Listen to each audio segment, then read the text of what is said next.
లక్నో సభ్య సమాజం సిగ్గుపడే విధంగా పిల్లల ప్రవర్తనలు ఉంటున్నాయి. ఏం చేస్తున్నారో ఎలా ఉంటున్నారో వాళ్ళకే తెలియట్లేదు. ఒంటి మీద స్పృహ ఉండి చేస్తున్నారో స్పృహ లేక చేస్తున్నారో తెలియట్లేదు.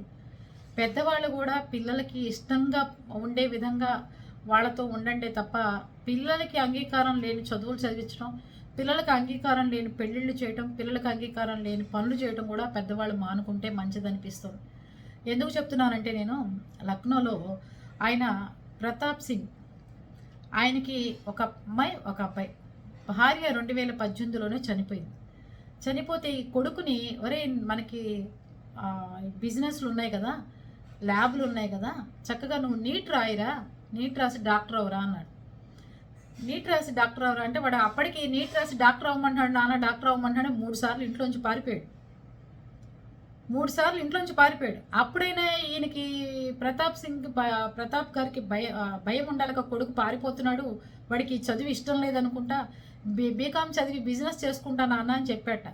అయినా ఆయన వెళ్ళ డాక్టర్ అవ్వు నీట్ రై అని చెప్పి వాడు వెనకాల పడుతుంటే అప్పుడు ఆయనకు ఒళ్ళు మండి నీట్ రాస్తావా రావా అని పెద్ద గొడవ చేసేట ఒకరోజు వాళ్ళ నాన్న కొడుకు విషయంలో.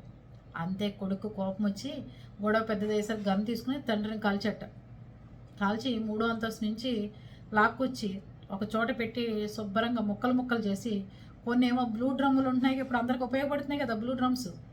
ఆడవాళ్ళు దాంట్లో వేసి బాడీలు సిమెంట్లు వేయటం, మగవాళ్ళు ఏమో దాంట్లో వేసి చేస్తున్నారు. కొన్ని పార్ట్లు తీసుకెళ్ళి ఎక్కడో వాళ్ళ ఇంటి దగ్గర నది ఉంటే దాంట్లో పడేసేట.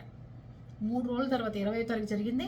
3 రోజుల తర్వాత ఏమయ్యాడు ఈ ప్రతాప్ అని ఎత్తుక్కుంటూ వస్తే, పోలీసులు కూడా ఎత్తుక్కుంటూ వస్తే ఇల్లంతా దుర్గంధంతో నిండిపోయి ఉందిట. ఏమయ్యాడు ఈయన, ఏం చేస్తున్నాడు, ఎలా ఉన్నాడు అని చెప్పి స్టార్ట్ చేసేట వెతకటం. పోలీసులంతా ఎత్తుక్కుంటూ ఇల్లంతా వస్తే ఒక డ్రమ్ములో ఈయన చంపేసి ముక్కలు చేసినవి కనపడ్డాయి. లోపలికి వెళ్ళి అడిగారట, ఏంటి మీ నాన్న కనిపిస్తున్నాడా, ఎవరు ఇదంటే నేనే మా నాన్నని చంపేశాను, నీట్ రై అంటున్నాడు, అందుకే చంపి పాడేస్తాను.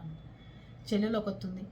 ఆ అమ్మాయి ధైర్యంగా ఉందా లేకపోతే ఎలా ఉంది, వీడిని చంపుతుంటే ఆ అమ్మాయి ఆ ఇంట్లోనే ఉందిట, మరి ఆ అమ్మాయి పరిస్థితి ఏంటి, మెంటల్ కండిషన్, వీడు జైలుకి పోయాడు, వాళ్ళ నాన్న చచ్చిపోయాడు, ఆ పిల్ల ఒంటరిది అయిపోయింది.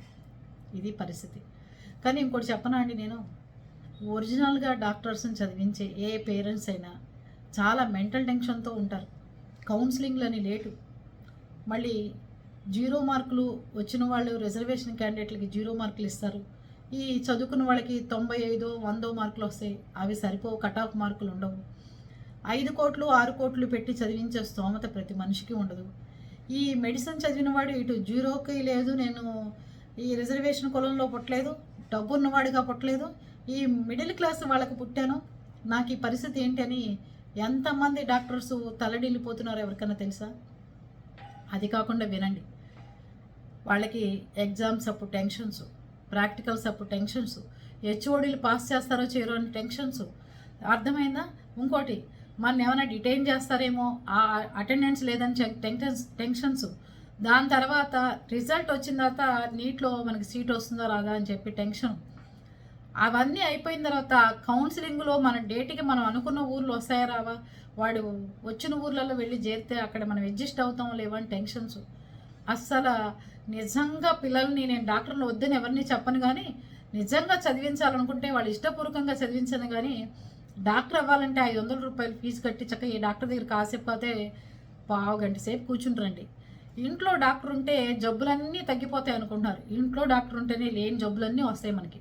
Tension, BP, thyroid, heart attack, brain స్ట్రోకులు ఇవన్నీ వస్తాయి. అంటే అందరికీ ఉంటాయి అంటలా, మామూలుగా వస్తాయి అవి. వస్తుందా లేదో సీటు వచ్చిన తర్వాత ఎంత డబ్బులు కట్టాలి, మనం ఎక్కడ కౌన్సిలింగ్కి వెళ్ళాలి, ఈ ఎగ్జామ్ రాసిన తర్వాత 4-5 నెలల తర్వాత దాంట్లో మనకి కౌన్సిలింగ్కి పిలుస్తారు. ఆ పిలిచినప్పుడు పరిస్థితి ఏంటి? మన అబ్బాయిని 5 కోట్లు పెట్టి ఖర్చు పెట్టి మనము డెర్మటాలజీ చదివించలేకపోయామే. 0 మార్కులు వచ్చిన వాడు చక్కగా జనరల్ మెడిసిన్ డాక్టర్ అయ్యాడే. మన వాడికి 100 మార్కులు ఉన్నాయి, చక్కగా ఇంకొక 5 మార్కులు వచ్చినా వాడు చక్కగా సీట్ వచ్చేది. లేకపోతే వీడే రిజర్వేషన్ క్యాండిడేట్ అయితే చక్కగా వీడు కూడా జనరల్ మెడిసిన్ డాక్టరు, రేడియాలజీనో ఇంకోటో వచ్చేది. మనం అటు రిజర్వేషన్ లేదు, ఇటు డబ్బు ఉన్నవాళ్ళం కాదు. ఈ మధ్యగా ఉండటం వల్ల ఎన్ని ఇబ్బందులు అని చెప్పి ప్రతి ఒక్కళ్ళు ఇబ్బంది పడి నలిగిపోతున్నారు. అర్థమవుతుందా? డాక్టర్ చదవడం అంటే అందరూ అనుకున్న అల్లాటప్ప విషయం కాదు. వాడికి జుట్లు ఊడిపోవడం కాకుండా వాడి పక్కన ఉన్న వాళ్ళందరికీ జుట్లు ఊడిపోవడం కాకుండా అంత నిప్పుల్లో కూర్చున్నట్టు ఉంటుంది.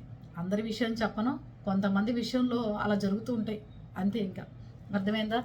పిల్లలు ఇష్టం లేని చదువుల్ని బలవంతంగా రుద్దమాకండి. పిల్లలకి ఇష్టం ఉన్న చదువులే చదివించండి. ప్రతి ఒక్కడు వాడికి దగ్గర ఉండి ఆస్తులు సంపాదించడం కంటే కూడా పిల్లలకి మోటివేషనల్ ఇవ్వండి.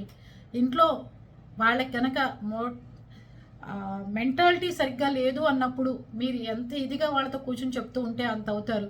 ఒరే క్లాస్లో మేము కూడా 100 మంది ఫ్రెండ్స్ రా, 100 మంది 100 రకాలుగా సబ్జెక్టులు తీసుకున్నారు, 100 మంది 100 రకాలుగా సెటిల్ అయ్యానరా, నువ్వు ఒక్కడివి 250 బ్యాచ్లో నేను ఒక్కడినే ఆగిపోయానని చెప్పి ఏ పిల్లాడన్నా అనుకున్నా, ఎవడన్నా అనుకున్నా అప్పుడు చెప్పండి.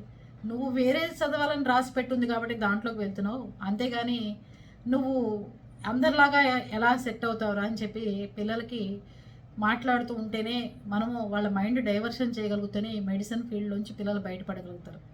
అంతేగాని పిల్లల్ని పట్టించుకోకుండా, చూడకుండా, వాళ్ళకి అర్థం చేసుకోకుండా, లేకపోతే వాళ్ళు చదవలేమన్నా బలవంతంగా భారంగా చదివించడం, ఇబ్బంది పడేయటం. తల్లిదండ్రులు చెప్తుంటే నాన్న నేను ఇంట్లోంచి ఇన్నిసార్లు పారిపోయాను నాన్న, నేను నాకు ఇష్టం లేదు, నేను చదవను, నేను చదివితే ఇక చావటం తప్ప నేను మార్గం లేదు నాన్న అని చెప్పండి. అప్పుడు వాళ్ళ పేరెంట్సే అర్థం చేసుకుంటారు. మూర్ఖత్వంగా ఏది పోమాకండి పిల్లల విషయంలో. పిల్లలకి విషయంగా అనుగుణంగా పోండి తప్ప పిల్లల మీద పెత్తనం చేసి పిల్లల్ని బలాంతే చదివిద్దామని చెప్పి ఫిక్స్ అయ్యే పేరెంట్స్ మారితే మంచిది. అర్థమైందా?